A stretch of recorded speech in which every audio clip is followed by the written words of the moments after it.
Is up, toiletarians? Woo! I'm your host, Toilet Terry, and you're all watching Toilet Talk with Terry. That would be me. Right. Tonight's topic is, what's the matter? Probably a question y'all may need to ask me, because I came in with a rather dry entrance today. What's the matter? What's the matter? What's the matter? What's the matter? What's the matter? What's the matter? What's the matter? Man, I've heard that so many times. I've had to ask that many times to my grandma Susie. You know, I ask her, what's the matter? And she will always tell me the darnest stories, and most of the time they have to do with Granddaddy, who's her husband, obviously. Take this classic, for example. So she tells me this story of how the previous night, they were sleeping, right? The phone rang, and Granddaddy, Mike, picks it up. He goes, hello. They're like, hey, can we talk to Susie Terry? Can we talk to Sue Terry? And he says, oh, no. Sorry, you can't. She's in the bathroom taking a huge monster dump. And she's like, honey, and don't say stuff like that. And he's like, no. Shh, be quiet. You're in the bathroom. Now they know you're right here. Turns out it was her attorney. And then I ask her the next day, oh, what's the matter? Okay, that went full circle. Moving on. It's true though. Every what's the matter story goes full circle. At the end of the story, it's like, okay, well then that happened, and then the next day you showed up here asking me what's the matter, and then I told you, well, the phone jarred us awake last night, and okay, I'm not gonna repeat myself. I think Susie will later though. I remember calling my grandma B once and she didn't sound good, so I asked her, what's the matter? The next thing I hear is, no, don't doo-doo in the floor. You do understand the consequence of doo-dooing, right? I'm thinking to myself, what? Turns out it was someone's dog. Oh, good. I'm relieved to know that. I thought my grandmother was going crazy for a minute. I thought she thought that I was a dog for a second. Either that or she was just talking to a soul that didn't exist. Thank you. I remember one time I called her, she didn't even say hello when she answered. All I heard then was, don't hit my car! Next person you hear from will be my attorney. Okay, hey bud, what you doing? My grandpa up in Wisconsin's the crazy one though.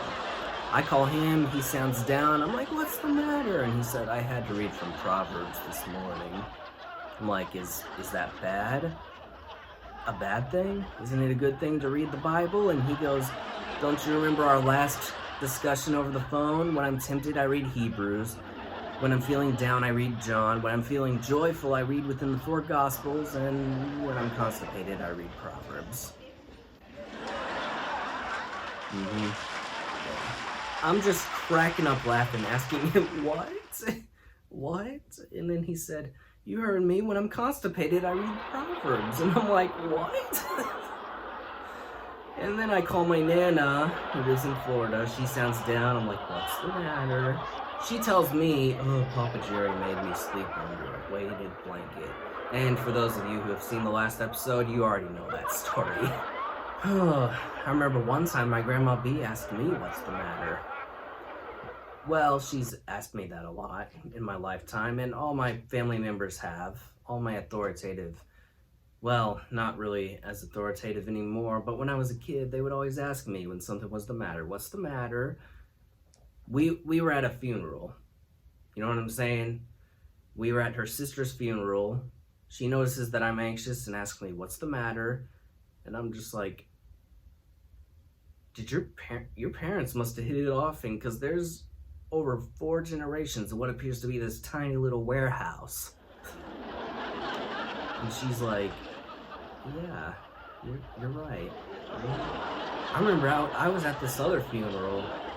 Man, This one guy was laughing in the back of the room the entire time. He must have had Tourette's or something. And then this other guy next to him was snoring. He had fallen asleep. And this other guy next to him had fallen asleep, and passed out. We didn't find out till after the service. And we were just like, oh, no. Please tell us we're not going to have to prepare for another funeral now. Oh, we're not financially prepared for the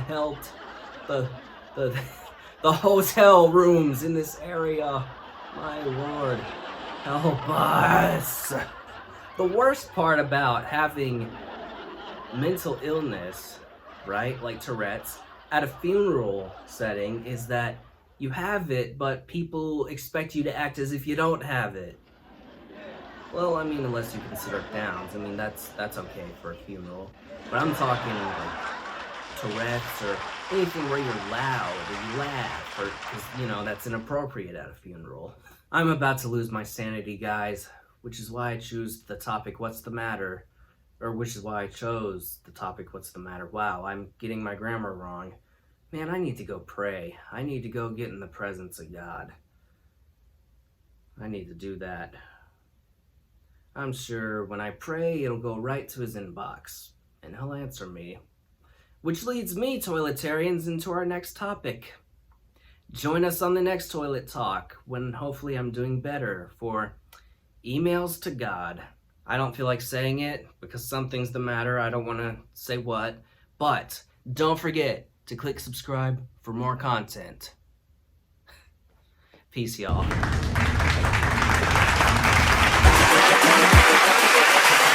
Hold up.